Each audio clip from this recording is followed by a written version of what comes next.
ఏమిటి సంక్రాంతి పరిస్థితి మీద నిజంగానే రైతులు ఆ స్థాయిలో ఆత్మహత్యలు జరుగుతున్నాయా? ఇది వాస్తవం అయితే చాలా భయంకరమైనటువంటి పరిస్థితి కదా సార్. ఇది అఫీషియల్గా రైతు ఆత్మహత్యలు అఫీషియల్గా వచ్చినటువంటిది. లెక్కేనా? అన్అఫీషియల్గా తెలియకుండా ఏం జరుగుతుందంటే, ఇప్పుడు రైతు ఆత్మహత్య అనేది మన రెండు కోణాల్లో, అప్పుల ద్వారా ఆత్మహత్య ఆ ఊర్లో అందరికీ తెలిసి జరిగినాయే ఈ లెక్క. ఇంకొన్ని అప్పులు ఉన్నా కూడా చెప్పకుండా ఏదో బాధల వల్ల చనిపోయామని కూడా రాసుకుని కూడా చనిపోయిన అయితే ఇంకా కోకొల్లుగా ఉన్నాయి. దాదాపుగా రోజుకు ఒక ఆత్మహత్య జరుగుతున్నట్టుగా మనం భావించాలి. వీళ్ళు అధికారంలోకి వచ్చినా చూస్తే సంవత్సరంలో దాదాపు 300కు పైగా ఆత్మహత్యలు. ఎందుకు జరుగుతున్నాయి ఆత్మహత్యలు అంటే, మీరు చూస్తారు గడిచిన 2 సంవత్సరాలుగా ఏ పంటకి గిట్టుబాటు ధర లేదు. సరే, రైతు పంట పండిద్దామంటే సరైన విత్తనాలు ఉండవు, విత్తనాలు వేస్తే ఎరువులు అందో, యూరియా ధరకు నిన్నగా కూడా మనం చూసాం కృష్ణా జిల్లాలో చెప్పులు పెట్టి రైతులు క్యూలో నిలబడినటువంటి పరిస్థితి. రెండోది, సంక్రాంతి అంటే మెయిన్ పండుగ, ఈ రైతులకు సంబంధించినటువంటి పండుగ. ఇంటికి ధాన్యము ఇవన్నీ ఇంటికి వచ్చేటటువంటి సమయం. ఈ సమయంలో చూస్తే ఎక్కడ ప్రభుత్వం సరైనటువంటి ఇది కొంటల్లో కొన్న డబ్బులు సరైన సమయానికి ఇవ్వట్లేదు. అది రెండో పాయింట్. సరే, ఒక్క వరే కాదు, మిగిలిన అన్ని పంటలు చూస్తే ఏ పంటకి గిట్టుబాటు ధర లేదు కదా. మన ప్రతి పంట మన ఈ సంవత్సర కాలంలో అనేక రైతుల దగ్గర నుంచి వెళ్ళిపోయిన తర్వాత రేట్లు పెరుగుతున్నాయి. వెళ్ళిపోయిన రేటు వీళ్ళేమో పేరుకు చెబుతున్నారు కొనమని, తర్వాత కొంటల్లా. రెండోది, ఆదాయం తగ్గింది ఆ వచ్చేటటువంటిది. ఎందుకు? వర్షాలు సకాలంలో ఏదైతే పంట పండించినా మధ్యలో ఏదైనా వర్షాల వల్ల పోవటం, దిగుబడి తగ్గుతుంది. సరే, ఉన్నదన్నా కొంటున్నానంటే అది లేదు. మీరు చూస్తే 2024లో తుఫాన్ వచ్చింది, 25లో తుఫాన్లు వచ్చినాయి. 24లో తుఫాన్ వచ్చిన వాళ్ళకి పంట నష్టపరిహారం ఇప్పటివరకు ఇవ్వాలి. ఇక 25 దేవుడు ఎరుగు. మనం మొన్న కదా మోందా తుఫాన్ వల్ల వచ్చితే 9,000 కోట్లు ఎంత నష్టం అని చెప్పి 6,000 కోట్లు అనుకుంటా, 6,000 కోట్లు అని చెప్పి నారా లోకేష్ కూడా పోయాడు ఢిల్లీ వెళ్ళి కలిసి వచ్చామని చెప్పారు. ఇప్పటి వరకు ఒక్క రైతుకు ₹1 ఇచ్చిందా? ఎక్కడా లేదు. సో రైతన్న పరిస్థితి చాలా అగమ్యగోచరంగా ఉందనేది క్లియర్. రెండోది, వీళ్ళు ఇప్పుడు రిజిస్ట్రేషన్ దానికి సంబంధించి వస్తే, రిజిస్ట్రేషన్ ఛార్జీలు ఆల్రెడీ గత ఏడాది 2025 ఫిబ్రవరిలో పెంచారు. ఫిబ్రవరిలో ఎంత పెంచారో దాదాపు 50% మార్కెట్ వాల్యూ మార్కెట్ వాల్యూని పెంచి 50% ఛార్జీలు పెరిగినా మళ్ళీ ఇప్పుడు ఇంకా పెంచుతా ఉన్నారు.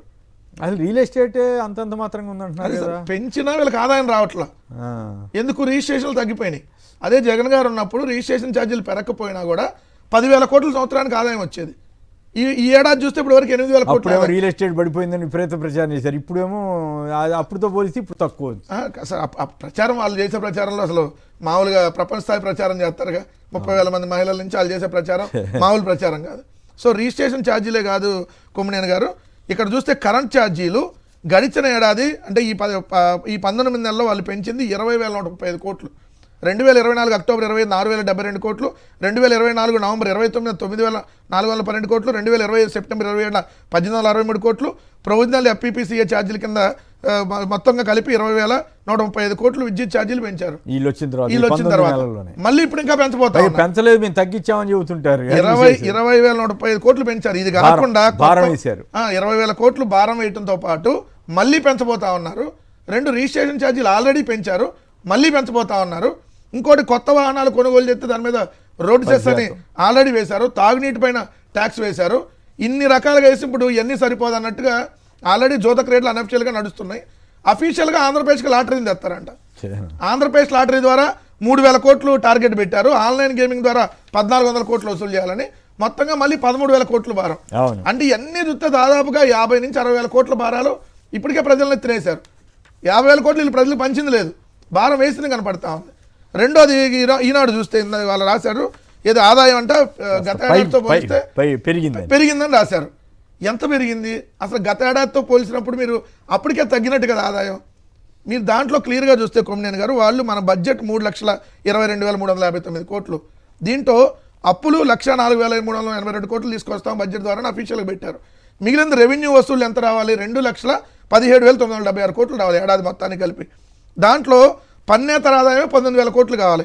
కానీ వాళ్ళు ఈనాడులో చూస్తే అది ఇప్పుడు 8,000 కోట్లే వచ్చింది. ఇంకా ఉన్నది 3 నెలలు. 19,000 కోట్లు వాళ్ళు ఎస్టిమేషన్ పెడితే ఇంకా 3 నెలలు ఉంటే 8,000 కోట్లే వస్తే ఎక్కడ పెరిగినట్టు. రెండోది, ఏదైతే స్టాంపులు రిజిస్ట్రేషన్ల ద్వారా వీళ్ళు అంచనా 13,150 కోట్లు, కానీ ఇప్పటి వరకు వాళ్ళకి వచ్చింది ఎంత? 8,000 కోట్లు. ఇంకా 3 నెలల టైమే ఉంది. అంటే దాన్ని రీచ్ గారు అనేది క్లియర్. వాహనాల పన్ను ద్వారా 5,664 కోట్లు రావాలైతే అందుకే కదా కొత్తగా పనులు వేస్తాను 3,558 కోట్లే వచ్చింది. ఇక్కడ విచిత్రం ఏంటంటే మద్యం ద్వారా ఆదాయం తగ్గిందంట. అదేంది? ఎందుకంటే ఎక్సైజ్ శాఖ ఆదాయం 2024-25 ద్వారా 21,300 కోట్లు వస్తే ఇప్పుడు కేవలం 19,868 కోట్లే వచ్చిందంట. ఎస్టిమేషన్ అంతా 27,000 కోట్లు రావాలి. ఇంకా 3 నెలల టైమే ఉంది. మొన్న కూడా మీకు విపరీతంగా తాగిచ్చారు అక్కడ పడితే అక్కడ, అయినా ఆదాయం రావట్లా. ఎందుకు రావట్లా ఆదాయం? మధ్యలో మొలకల చెరువు బ్రాండు, ఇబ్రహీంపట్నం బ్రాండ్లు, నారావారి నాటు సరుకునంతా ప్రతి 3 బాటిల్కి ఒకటి మద్యం షాపులకు సప్లై చేస్తే ఆ డబ్బులు ఎవరి దగ్గరికి వెళ్తాయి? ప్రభుత్వానికి రాదు కదా ఆదాయం, మధ్యలో వాళ్ళ చేతిలోకి వెళ్తాయి. నారావారి అనే పదం అవసరం లేదులే కానీ, ఎందుకంటే ఆయన అట్లా అనకూడదు. కాదండి, జే బ్రాండ్లు అన్నప్పుడు మేము నారావారి నాటు నకిలీ మద్యం అంటాం. ఎందుకంటే మేము ఒక్క కొత్త బ్రాండ్ తీసుకురాలా, ఒక కొత్త డిస్టరీ ఇష్టమన్నట్టు జే బ్రాండ్ అని ప్రచారం చేసినప్పుడు ఈ మొలకల చెరువు బ్రాండ్ ఎవరిది? ఇప్పుడు వరకు తెలుగుదేశం ఇన్ఛార్జ్ ని ఎందుకు అరెస్ట్ చేయలేదు? ఏడా ఉన్నాడు పట్టుకొస్తా ఉన్నారు. జయచంద్రారెడ్డి ఎక్కడ? తెలుగుదేశం ఇన్ఛార్జిగా పనిచేసిన జయచంద్రారెడ్డి ఆధ్వర్యంలో మీకు మొలకల చెరువులో మద్యం సప్లై చేశారు. రోజుకు 20,000 బాటిల్ ప్లాంట్ అక్కడ తయారైంది. 20,000 బాటిల్ సప్లై చేశారు. మీ ఈనాడు పేపర్లో రాశారుగా, తంబాలపల్లి నియోజకవర్గంలో 1000 బెల్ట్ షాపులకి సప్లై చేశారని. ఏ ఒక్క బెల్ట్ షాప్ మీద చర్య తీసుకున్నారు? ఏ ఒక్క వైన్ షాప్ మీద చర్య తీసుకున్నారు? సో ఇది ఖచ్చితంగా సంబంధం లేని వాళ్ళు తీసుకెళ్తారు వీళ్ళంతా. చెప్పాను కదా సార్, కోడిని కొత్తే కేసు, పేకను కొత్తే కేసు ఉండదు. నడి రోడ్డు మీద వీళ్ళు తెలుగుదేశం పార్టీ వాళ్ళు ఏ విధంగా నరికి చంపారు వైఎస్ఆర్సీపీ వాళ్ళని, ఎవరి మీద చర్యలు తీసుకున్నారు? వీళ్ళు దాడులు చేస్తుంటే దిక్కులేదు. సో ఇట్లా ఉంది పరిస్థితి రాష్ట్రంలో. కొమ్మనేని గారు రైట్. వెంకటేష్ గారు చెప్పండి, నిజంగానే కాన్రాని సంక్రాంతి అయినా రైతులు 300 మందికి పైగా ఆత్మహత్యలు అంటూ ఇవాడు వచ్చిన వార్తతో ఏకీభవిస్తారా? అలాగే ఈ రిజిస్ట్రేషన్ వాల్యూస్ మళ్ళీ మార్కెట్ వాల్యూ పెంచడం ద్వారా రిజిస్ట్రేషన్ ఛార్జీలు, రోడ్డు సెస్ ఇవన్నీ బాదుల్లాగా పరిస్థితి మారితే ఎట్లా ఆంధ్ర ప్రజలు ఎట్లా భరిస్తారు?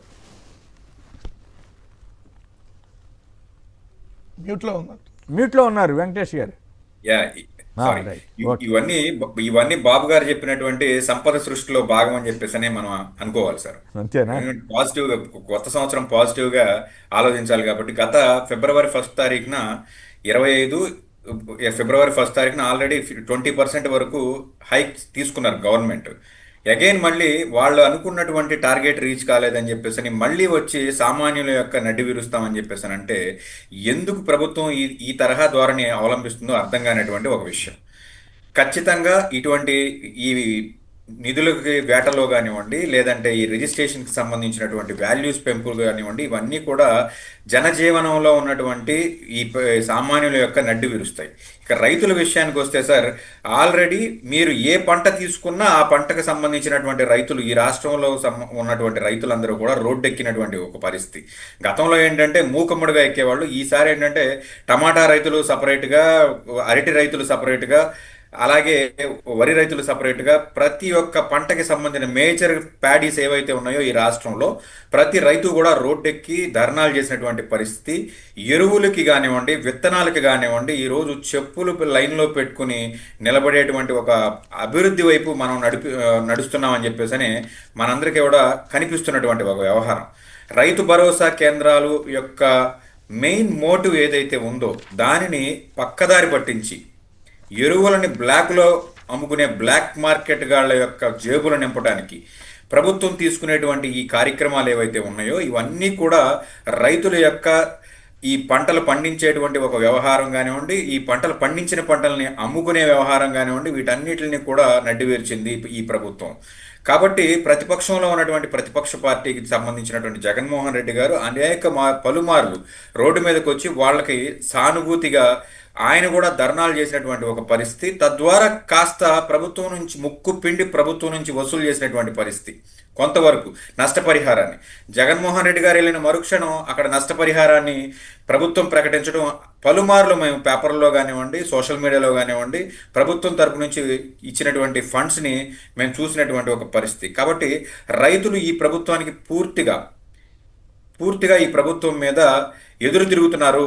ఈ ప్రభుత్వంలో రైతులు సంతోషంగా లేరు.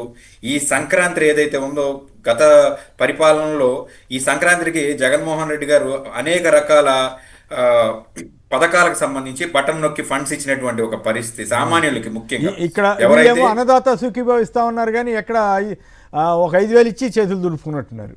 40,000 ఇవ్వాలి యాక్చువల్గా, 5,000 10,000 ఇచ్చారు కేంద్ర ప్రభుత్వంతో సంబంధం లేకుండా. కేంద్ర ప్రభుత్వం సంబంధం లేకుండా 20, 20, 40 ఇవ్వాలి. అయితే మొట్ట ఏడాది 20,000 0, రెండో ఏడాది 20,000 ప్లేస్లో 14,000 అన్నారు. దాన్ని కూడా 5,000 10,000 ఇచ్చారు. ఇంకా 4,000 కోత ఉంది. ప్రభుత్వం ప్రపోజ్ చేసినటువంటి ఏ పథకం కూడా సార్ ఈ రోజు వరకు ప్రభుత్వం ప్రపోజ్ చేసినటువంటి ఏ పథకం కూడా పూర్తి స్థాయిలో ఫుల్ఫిల్ చేసినటువంటి పరిస్థితి అయితే లేదు సార్. ఖచ్చితంగా లేదు. బల్ల కొద్ది చెప్తాం. ఇప్పుడు ఏదైతే వాళ్ళు ఇస్తానన్నటువంటి 4,000 రూపాయల పెన్షన్ ఏదైతే ఉందో, మేము పెన్షన్ మీట్ అయ్యామన్నారు, కానీ ఈ పెన్షన్కి సంబంధించి సుమారుగా 5 నుంచి 6 లక్షల మంది లబ్ధిదారులను కోసేసినటువంటి పరిస్థితి. ఇక రిమైనింగ్ ఆస్పెక్ట్స్ లో ఇప్పటికి కూడా ఆంధ్రప్రదేశ్ రాష్ట్రంలో ఇదిగో ఈ పండక్కి ఇస్తారా, లేకపోతే వచ్చే సంవత్సరం పండక్కి ఇస్తారా అని చెప్పేసి ఆంధ్రప్రదేశ్ లో ఉన్నటువంటి మహిళలు ఎవరైతే ఉన్నారో, మహిళ అయితే చాలు సార్, ప్రతి ఒక్కళ్ళ ఖాతాలో 1,500 వేస్తాను, ప్రతి నెల 1,500 వేస్తాను, సంవత్సరానికి 15,000 వేస్తాను, 18,000 వేస్తానని చెప్పేసి సాక్షాత్తు ముఖ్యమంత్రి గారు, ఉప ముఖ్యమంత్రి గారు ఊకదంపుడు ఉపన్యాసాలతో ఇచ్చినటువంటి హామీ ఏదైతే ఉందో అది ఇప్పటికీ కూడా నెరవేరేటువంటి పరిస్థితి కాదు సార్. ఈ రాష్ట్రంలో ఉన్న ప్రతి నిరుద్యోగికి డబ్బులు వేస్తున్నారు సార్. మరి పేపర్ల మీద మాత్రం 5 లక్షల మందికి ఉద్యోగాలు వచ్చేసినాయి, 20 లక్షల ఉద్యోగాలు వచ్చేస్తున్నాయి. అసలు ప్రపోజ్డ్ ఫండ్స్ అంటే సార్ ప్రపోజ్డ్ ఫండ్స్ 25% ఆంధ్రప్రదేశ్ తీసుకొచ్చింది అని చెప్పేసి ఏదో ఒక ప్రైవేట్ బ్యాంకు ద్వారా ఒక సర్వే నిర్వహించి వదిలేరు సార్. దానికి సంబంధించి మళ్ళీ అప్రిసియేషన్ గా నారా లోకేష్ గారి వల్ల ఇదిగో ఈ ప్రపోజ్డ్ ఫండ్స్ ఎంత వచ్చినాయి అని చెప్పేసి అన్నారు సార్. కానీ వాస్తవానికి వచ్చేపాటికి సార్ 1,000 కోట్లు కూడా ఈ రాష్ట్రంలో ఇప్పటి వరకు ల్యాండ్ అయినటువంటి పెట్టుబడులు కనిపించట్లేదు సార్. 99 పైసలకి కోటాను కోట్ల లాభాలతో ఉన్నటువంటి కంపెనీస్కి ఇవ్వడానికి ఈ ప్రభుత్వం, ఈ కార్పొరేట్ వ్యవస్థల ముందు మోకాళ్ళ మీద నిలబడేటువంటి ఒక పరిస్థితి ఉంది. కానీ ఈ రాష్ట్రంలో ఉన్న నిరుద్యోగులకు కానివ్వండి, ఈ రాష్ట్రంలో ఉన్న పారిశ్రామికవేత్తలకు కానివ్వండి, 1 ఎకరా భూమి కూడా అలాట్ చేసి వాళ్ళతో ఒక్క ఫ్యాక్టరీ కూడా పెట్టినటువంటి పరిస్థితి కనిపించట్లేదు సార్. ఇంకా పవన్ కళ్యాణ్ గారు అయితే ప్రతి నిరుద్యోగికి 10 లక్షల రూపాయలు, జనసేన పార్టీకి సంబంధించినటువంటి కార్యకర్తలు ఎవరైతే ఉన్నారో వాళ్ళందరికీ కూడా ఆయన బాహాటంగా ఇచ్చినటువంటి ఒక హామీ ఏంటంటే సార్,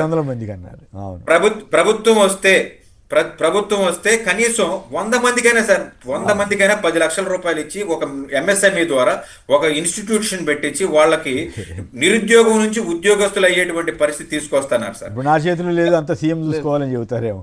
మరొక విషయం సార్, డిఎస్సి ద్వారా 16,500 పోస్టులు ఇచ్చామన్నారు సార్. 2 నెలల బకాయి ఉన్నారు సార్. 2 నెలల బకాయిలతో టీచర్లు వాళ్ళు వేరే కార్యక్రమాలు చేసుకునేటువంటి పరిస్థితి కాదు, బల్లకిందల చేతులు పెట్టి డబ్బులు సంపాదించేటువంటి ఒక వ్యవస్థ వాళ్ళకు ఉంటుంది సార్. వీళ్ళందరూ కూడా ఈ సంక్రాంతికి ఎలా సంతోషంగా గడుపుకుంటారు సార్? 16,500 పోస్టులకి మీరు 2 నెలల శాలరీ బకాయి ఇంకా ఉన్నప్పటికీ ఉద్యోగాలు ఇచ్చి 3 నెలలు అయింది సార్, 1 నెల మాత్రం పెట్టి పంపించినట్టున్నారు. ఇంకా అనేక మంది ఈ 16,000 మందిలో అనేక మందికి ఇంకా జీతాలు వచ్చినటువంటి పరిస్థితి కాదు సార్. ఇంకా సంక్రాంతి ఎలాగ హ్యాపీగా జరుపుకుంటాం సార్? చంద్రబాబు నాయుడు గారు జరుపుకుంటున్నారు కానీ అందరు జరుపుకున్నట్లు లెక్క. అందుకే సార్ చంద్రబాబు గారు కాదు, ఆయన సంక్రాంతి కానుక కేసు లిఫ్ట్ చేసేసుకున్నారు, ఆయన మాత్రం తెచ్చుకున్నారు సంక్రాంతి కానుక. ఆయన ఇంటి ముందు ఆత్మహత్యకు పాల్పడ్డారు సార్ ఒక వృద్ధుడు. అవును, సాక్షాత్ అదే ప్రాంతానికి చెందిన. అయితే ఆ విషయం మీద కూడా మీ కామెంట్ చెప్పండి. ప్రతి ఇంటికి, ప్రతి కుటుంబానికి 40,000 రూపాయల ఆదాయమే లక్ష్యంగా చేస్తారట. అది నారావారిపల్లె క్లస్టర్లోని ప్రతి కుటుంబానికి అంట. మరి ఇన్నేళ్ళు సీఎంగా ఉన్నారు కదా, అక్కడ ఆ పరిస్థితి లేదా? మరోవైపు ఏమో వృద్ధుడు ఒకరు ఆత్మహత్యాయత్నం చేసుకోవడం. సార్ ఇప్పుడు భోగాపురం ఎయిర్పోర్ట్ అయితే మాత్రం వాళ్ళ ఖాతాలో వేసుకుంటారు సార్, ముఖ్యమంత్రి గారి ఖాతాలో భోగాపురం ఎయిర్పోర్ట్. కుప్పం ఎయిర్పోర్ట్కి ఎవరు ఎందుకు ప్రశ్నించారు సార్? కుప్పం కూరగాయలు కుప్పం విమానాశ్రయం ద్వారా నుంచి ఫారెన్ కి పంపిస్తానని చెప్పేసి ముఖ్యమంత్రి ఈయనే కదా సార్. భోగాపురం ఎక్కడో కొన్ని 100 కిలోమీటర్ల దూరంలో ఉన్నటువంటి భోగాపురం ఎయిర్పోర్ట్ 87% జగన్మోహన్ రెడ్డి గారు కట్టేసినటువంటి దాన్ని 2 రివ్యూ మీటింగ్స్ ద్వారా త్వరగా కట్టి ఇనాగ్రేషన్ చేసేటువంటి పరిస్థితి. అది కూడా ట్రయల్ రన్ సార్. ఇంకా పూర్తి స్థాయిలో సేవలు ఇంకా రాలేదు, మనకు అందుబాటులో రాలేదు. ఇంకొక 6 నెలలు పడుతుంది. డెఫినెట్లీ అది జగన్మోహన్ రెడ్డి గారు కట్టినా, చంద్రబాబు నాయుడు గారు కట్టినా అది ప్రభుత్వం యొక్క ఆస్తి, ప్రజల యొక్క ఆస్తి. దీనికి కూడా భోగాపురం ఎయిర్పోర్ట్ నా వల్లే వచ్చిందని చెప్పుకునేటువంటి ఈ ముఖ్యమంత్రి తన సొంత జిల్లాలో 40,000 రూపాయల ఇన్కమ్ 40 క్లస్టర్లో లేకపోతే 400 క్లస్టర్లో ఆయన ఏదో చెప్తారు సార్. ఆయన డెఫినెట్ గా పేపర్ పులి కాబట్టి ఆయన పేపర్ పట్టుకుంటే ఆయన ఇచ్చేటువంటి హామీలు ఆ పేపర్లో పట్టవు. కానీ పబ్లిక్ డొమైన్లో కుప్పం ఎయిర్పోర్టు కడతాను, కుప్పం కూరగాయలు విదేశాలకు పంపిస్తాను అని చెప్పేసి నేను ఇప్పటికి 5-6 ఎలక్షన్లు చూసినటువంటి పరిస్థితి సార్. ప్రతి ఎలక్షన్లోనూ ఇదే హామీ సార్. ఈ రోజుకి కుప్పం ఎయిర్పోర్ట్ కి ఫౌండేషన్ స్టోన్ వేసాడా? పోనీ అది సరే, అది ఒక ఆస్పెక్ట్. ఫౌండేషన్ స్టోన్ అప్పుడే వేసారండి, అంటే అక్కడ అట్లాగే ఆగిపోయింది. మళ్ళీ ఇప్పుడు 8 నెలల్లో కట్టేస్తా ఉన్నారు. కాదు, ఇప్పుడు ఇంట్రెస్టింగ్ విషయం ఏంటంటే ప్రతి కుటుంబానికి నారావారిపల్లి క్లస్టర్లో 40,000 రూపాయల ఆదాయం వచ్చేటట్టు అధికారులు ప్లాన్ చేయాలంట. మరి అధికారులు ఏం ప్లాన్ చేస్తారు, ఏం ఐడియా? ఎందుకంటే స్థానిక సంస్థల ఎన్నికలు వచ్చేటువంటి పరిస్థితి, గత స్థానిక సంస్థల ఎన్నికల్లో చావు తప్పి కన్ను లొట్టపోయినటువంటి పరిస్థితి తెలుగుదేశం పార్టీ, అందులోనూ ముఖ్యమంత్రి గారు ఉన్నటువంటి ఒక ఎమ్మెల్యేగా ఉన్నటువంటి ఒక నియోజకవర్గం కాబట్టి అది చేజారితే తల ఎక్కడ పెట్టుకోవాలో తెలియని పరిస్థితి. కాబట్టి స్థానిక సంస్థలకు సంబంధించిన ఎలక్షన్లు వచ్చేటువంటి ఈ క్రమంలో మళ్ళీ ఒక అబద్ధపు హామీని ఇస్తున్నారు అని చెప్పేసి మనం చెప్పాలి. కేవలం ఒక క్లస్టర్కే కదా, ఒక నారావారిపల్లి క్లస్టర్ కాదు సార్. ఈయన అందరికి 40,000 ఇవ్వచ్చు. ఇప్పుడు ఆడబిడ్డ అనేది 1,500 నెలకి, ప్రతి ఇంట్లో 2 ఉంటారు. అవును. సో నెలకు 3,000 వస్తాయి, 12 36,000. ముందు ఆ పథకాన్ని అమలు చేయమని, నారావారిపల్లికి ఎందుకు, రాష్ట్రం మొత్తం నెలకి సంవత్సరానికి 40,000 ఆదాయం వచ్చేలాగా చేశాను అని చెప్పొచ్చు కదా. చేస్తే గొప్ప విషయం అవుతుంది. ఎక్కడ చేస్తారు సార్? 2 కోట్ల మందికి ఆయన అడ్డగోలుగా హామీలు ఇచ్చేసి ఇప్పుడు ఉన్నయే తీసేస్తా ఉంటే, మీకు అమ్మఒడి ఫస్ట్ ఏడాది ఇవ్వాల, 2వ ఏడాది 20 లక్షల మందికి ఎగ్గొట్టారు. నిన్న డ్రాప్ అవుట్స్ 18 లక్షల మంది 18 లక్షల మంది డ్రాప్ అవుట్స్ కనపడ్డారు అని అంటే 20 లక్షల మందికి అమ్మఒడి వెళ్ళలేదు. అక్కడే క్లియర్గా అర్థం అవుతుంది కదా ఎక్కడ ఎలా డ్రాప్ అవుట్స్ వచ్చినది సింపుల్గా తీస్తే. సో ఆయన స్టేట్మెంట్లు ఇవ్వడానికి ఏముంది, నారావారిపల్లి వెళ్ళి అద్భుతంగా ఉందంటాడు. అలా సంక్రాంతి సాంప్రదాయాన్ని భువనేశ్వర్ గారే శ్రీకారం చుట్టారని చెప్పాడు మొన్న. సంక్రాంతికి ఊరెళ్ళే సాంప్రదాయం ఎవరికి తెలియదంట. 20 ఏళ్ల క్రితం ఈయన స్టార్ట్ చేశాడని. ఇక రేపు పొద్దున నారా లోకేష్ స్టార్ట్ చేశాడు ఈ దీపావళికి చేంటపాకాయలు పాము బెల్ల కాల్చడానికి కూడా చెబుతారు.